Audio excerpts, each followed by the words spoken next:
Hey, I'm Spektor Baal. I'm a Gothic musician and also an occultist. In this video, we're going to be talking about Goetia and expectations. Let's get on with the video. Goetia and expectations. When you are reading about the Goetia and you are looking for how the spirit looks, what its attributes are, how it communicates with the magician, you want to make sure that you don't look too much into that, because when you look too much into that, you're going to expect too much. Either it's going to come how it's written, or nothing will happen at all. I read many books on the Goetia, and I've noticed that all of them are very similar in how they portray the spirit. Many times when I contacted a Goetic spirit, I made sure that I had no expectations of what's going to come, what am I going to hear, and what am I going to see. I feel that I saw the Goetic spirit in its truest and purest form.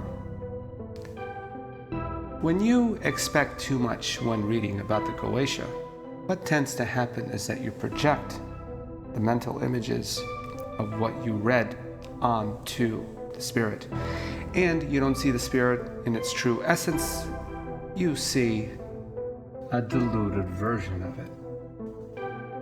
When I mean a diluted version of it, I mean a version that you projected your fear and the expectation of what is going to come onto the energy.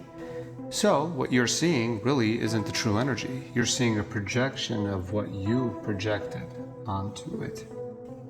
Don't get me wrong, I'm not saying go blind. Just get familiar with the spirit, don't look too much into it, but when you do the ritual, do not expect much. That is the best way to go about it. So accept the spirit for what it is. No expectations. When you are waiting for the Goetic spirit, don't expect nothing. Just wait, and the true form will come. Now, when you are reading books about the Goetia, you are reading the appearance of the spirit on how it appeared to the magician of who wrote those books. And they are sharing that knowledge with you. When you see the book and you read about the spirit, the attributes, and how it communicates with the magician, is it nasty or nice? Take it with a grain of salt. And don't put too much thought into it when contacting the spirit. Sometimes I would use the sigil just to get an idea of what I want to contact, but I wouldn't really concentrate on the sigil. It depends on the situation. Because I want to contact the pure energy of the demon or the god that I'm trying to contact, without my lower half interfering. A good thing to do, and what I do, is I would do the bornless ritual, or I would do a middle pillar to make sure that everything is clear. My method is less expectations.